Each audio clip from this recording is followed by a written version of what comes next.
बिस्मिल्लाहिर्रहमानिर्रहीम। अस्सलाम वालेकुम। मैं हूँ फ़हीम अहमद। भारत में बाबरी मस्जिद की जगह राम मंदिर बना दिया गया है। ये बड़ा सेंसिटिव टॉपिक है मुसलमानों और हिंदुओं दोनों के लिए, क्योंकि इससे मज़हब और जज्बात जुड़े हुए हैं। इसलिए कोशिश ये करूँगा कि लॉजिकल और अनबायस्ड फैक्ट्स आपके सामने रख सकूँ। इस बात को ज़रा गौर से समझना होगा आपको। देखिए, मुसलमानों को ये बाबरी मस्जिद नज़र आती है, हिंदुओं को ये राम मंदिर नज़र आता है, लेकिन मोदी और बीजेपी को वोट्स नज़र आते हैं। सियासतदानों को ना कंट्रोवर्सी चाहिए होती है इलेक्शन जीतने के लिए, और जो कंट्रोवर्सी है वो क्रिएट होती है या तो मुल्क से मोहब्बत के नाम पर या मज़हब के नाम पर। मोदी ने लास्ट इलेक्शन में पाकिस्तान में सर्जिकल स्ट्राइक के नाम पर वोट लिए, लेकिन इस बार ये चूरन पुराना हो गया, तो उन्होंने नेक्स्ट लेवल इशू रखा और इलेक्शन से कुछ महीने कबल या महीने पहले राम मंदिर का इफ्तिताह कर दिया। हिंदू वोटर्स की मेजॉरिटी इसे अपनी मजहबी फतह के तौर पर देखती है, जबकि मोदी इसे इलेक्शन विक्ट्री के तौर पर देखते हैं।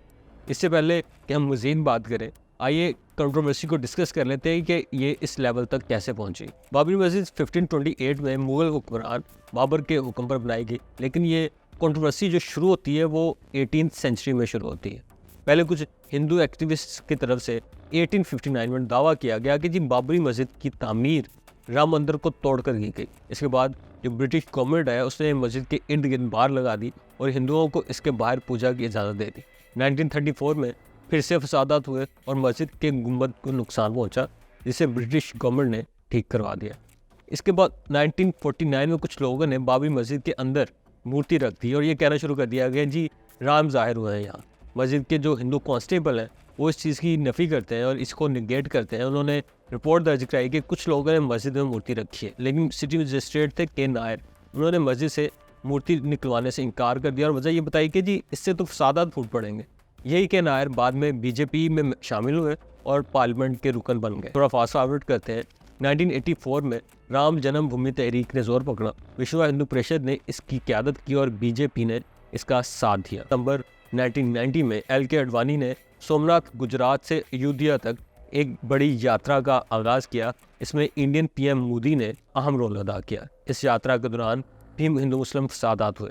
इसके बाद 1992 में एक बड़ा वाक़या पेश आया, जब अयोध्या में पूरे इंडिया से एक्सट्रीमिस्ट इकट्ठे किए गए और उन्होंने बाबरी मस्जिद को शहीद कर दिया। इस वक्त कांग्रेस की हुकूमत थी, जिस पर इल्ज़ाम है कि बाबरी मस्जिद को बचाने की कोई कोशिश नहीं की गई। बाद में हुकूमत ने 1992 में एक कमीशन बनाया। इस कमीशन की रिपोर्ट के मुताबिक 32 लोगों को मुलजिम करार दिया गया, लेकिन सितंबर 2020 में तमाम मुलजिमों को बरी कर दिया गया। अब ऐसा नहीं है कि किसने इस इशू को सॉल्व करने की कोशिश ना की हो। इलाहाबाद हाई कोर्ट ने 2010 में बाबरी मस्जिद की जगह को 3 हिस्सों में तकसीम करके 2 हिस्से हिंदुओं और 1 हिस्सा मुसलमानों को देने का फैसला किया।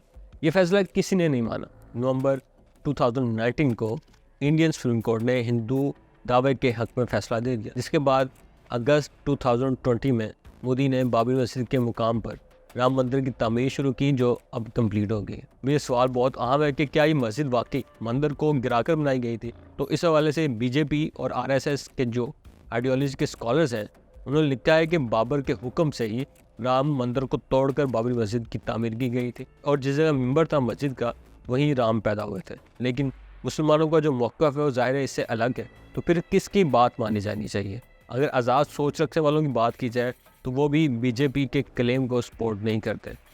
और इस बारे में सबसे आम ओपिनियन अयोध्या के एक जर्नलिस्ट हैं शीतला सिंह, उनकी किताब से मिलती है, जिसका नाम है Ayodhya the truth of Ram जन्मभूमि बाबरी मस्जिद। उन्होंने हिस्टोरिकली एविडेंस से ये साबित किया है कि बाबरी मस्जिद की जगह कोई मंदिर नहीं था। अब अगर इन दोनों क्लेम्स को हम एक साइड पर रख दें तो भी एक ख़ास वजह है जिसकी वजह से मस्जिद पर मंदिर बनाया गया है, और वो वजह है बीजेपी की आइडियोलॉजी, जो चलती ही प्रो हिंदू सेंटिमेंट्स पर है। और ज़ाहिर है जब वो गवर्नमेंट में है तो इसे अपने वादे पूरे करने हैं, वरना वोट बैंक कम होगा। ये मुख्तसर सी डिटेल थी इस कंट्रोवर्सी की, लेकिन जाते जाते मैं ये ज़रूर कहना चाहूँगा कि जो इंडियन मुस्लिम्स हैं पाकिस्तान को छोड़कर भारत में रहे, उन्होंने मोहब्बत से चूज़ किया भारत को ओवर पाकिस्तान। तो इनकी मोहब्बत को ऐसे वोट बैंक के लिए रोंदना नहीं चाहिए। नफ़रत वाली सियासत से किसी का फ़ायदा नहीं होगा। ये नफ़रत जारी रही तो कल कोई मुसलमान ये तोड़कर मस्जिद बना देगा, फिर आप क्या करेंगे? ये नफ़रत ख़त्म होनी चाहिए। आज के लिए इतना ही। अपना ख्याल रखिएगा। अल्लाह हाफ़िज़।